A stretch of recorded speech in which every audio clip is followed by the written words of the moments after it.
So we're going to be talking about topics related to like the self parenting. So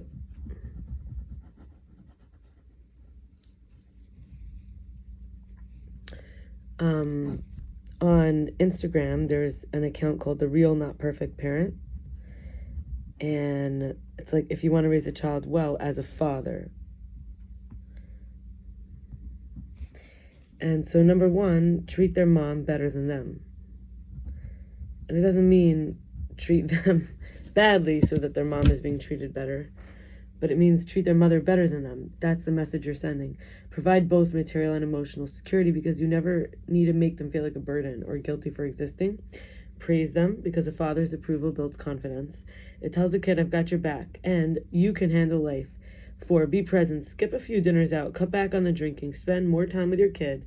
You can't get their childhood back if you're not there. The hole in their heart will never fully close. And then I want to talk about the Survival Guide for Difficult Days from Shifra Fried. She says, don't sweat the small stuff on those kind of days. Those are the days where you save your energy for big fights that really matter. She's a coach for parents, by the way, Shifra Fried. So she says, instead of fixing the problem, stay present and listen. Basically, it's a lot about, by the way, the main theme we're talking about is, conserving energy, or we would say like properly using and conserving energy in self-parenting for more effective.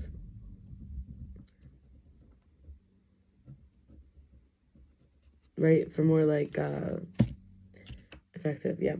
3, if it's too intense of an atmosphere, remove yourself from the situation as soon as you can and recharge, so that, because this is a healthy coping mechanism. And number 4, remember, this too shall pass. She says, what about parents staying united? 1, discuss, like, because when a kid is having parents that are both there fighting, it's like, first, discuss disagreements privately. 2, model mutual respect. 3, show a united front in the moment, even if you would have handled it differently. And she also says about bridging the generation gap. So 1, listen without judgment. Practice active listening by letting them talk without interrupting, repeating back what you hear to show them you understand what they're saying, and resist the urge to fix the things right away.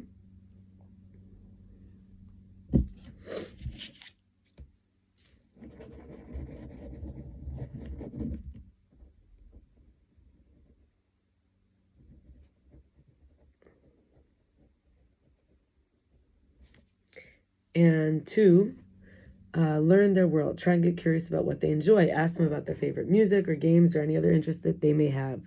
Play a game or watch a video they like. Let them teach you something that they're passionate about.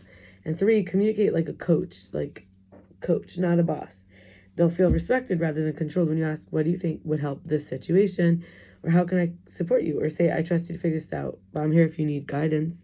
And when it comes to homework, or I want to just say all of this applies to our own selves. That's why I'm calling this self-parenting. Or when you have a partner and you have to remember that they have an inner child too. So we're talking about homework here, or, duties.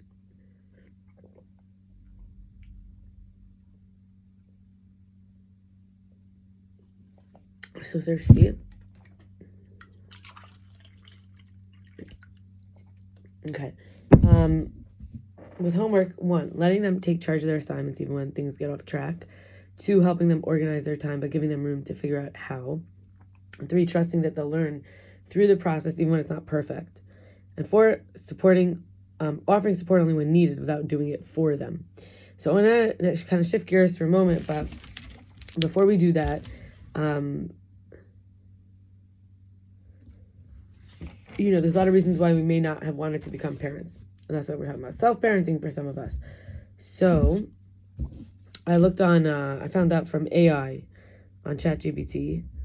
So we're not going to really give any credit except, it's from Google, really, and all the people's input. And I wanted to ask, so sometimes the problem is that what is the main threat to parenting? Is this theme of idealization, devaluation. We say, the kid's so great, and then the kid's so terrible.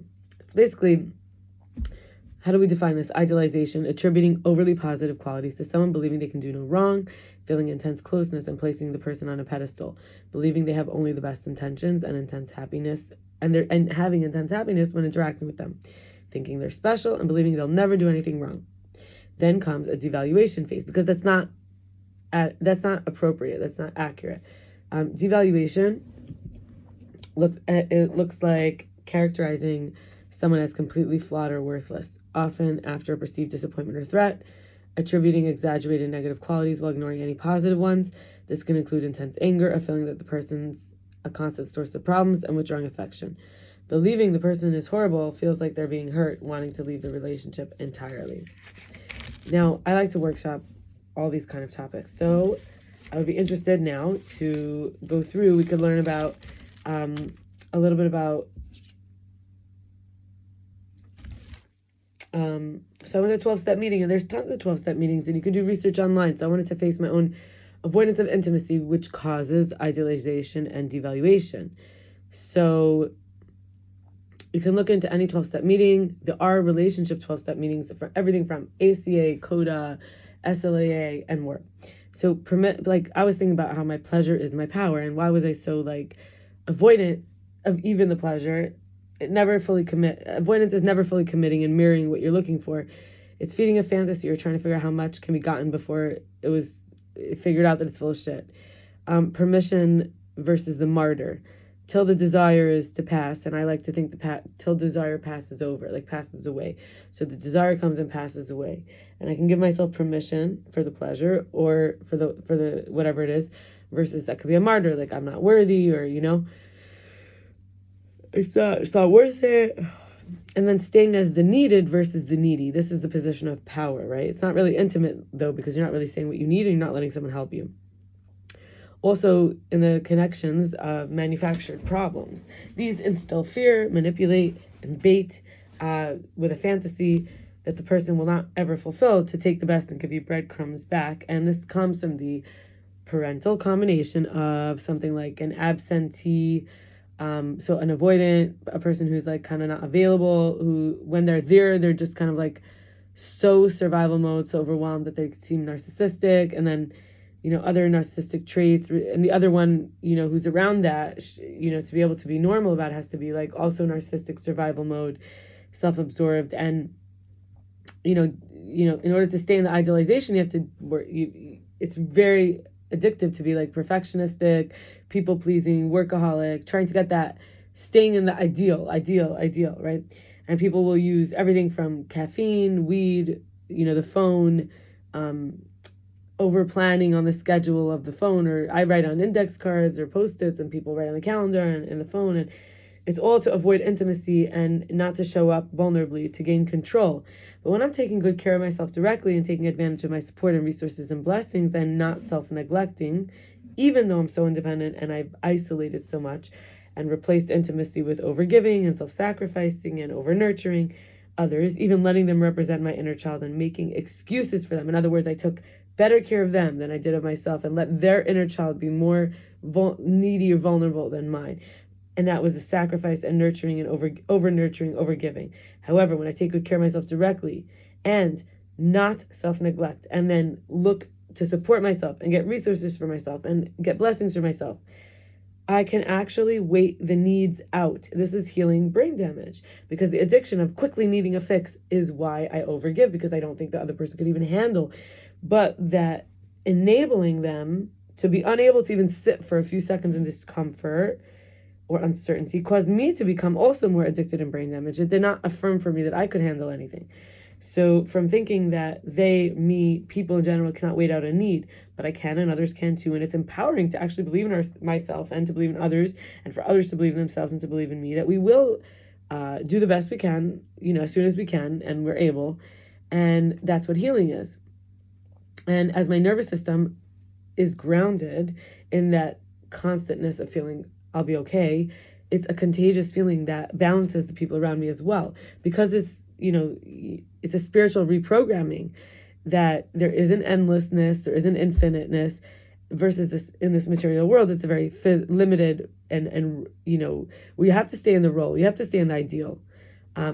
so if you can, become a little less materialistic in terms of like what's right in front of you, and you could imagine a bigger picture, this is how to get through needing and not having yet, or the yet part, to be able to wait, to be able to stay okay and not struggle in the process of less needing impact, and trusting that everything, and like the impact is the effect, right? And trusting that everything in the material world does have edges and is temporary, and still finding that reliability and safety in that, and that experiences are vessels because they have edges. So things will have a beginning and an end, and I'll be in the midst of it, and the yet will come, which in other words, it tells me that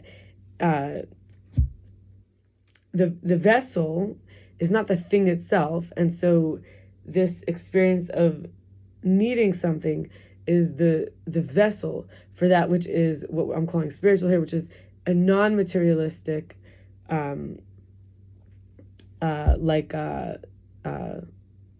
fulfillment, that which will satisfy. So when we think of like the angels, we think of like the form and the matter. Or in general, we think of this vessel and its contents. So there's the container and there's the content. There's the form and then there's the matter. So as we have our intentions and our aim to that matter, we shouldn't get distracted by that. It's in the form. The form is holding the matter. The form is important because the form is the edges of it. And so I am, learning, and I'm doing work, and I'm taking actions, and I'm focusing, and these are vessels. And that's all for today, and I want to wish you all the best. This video is for Wednesday. I didn't record a video for Wednesday, so this is for then.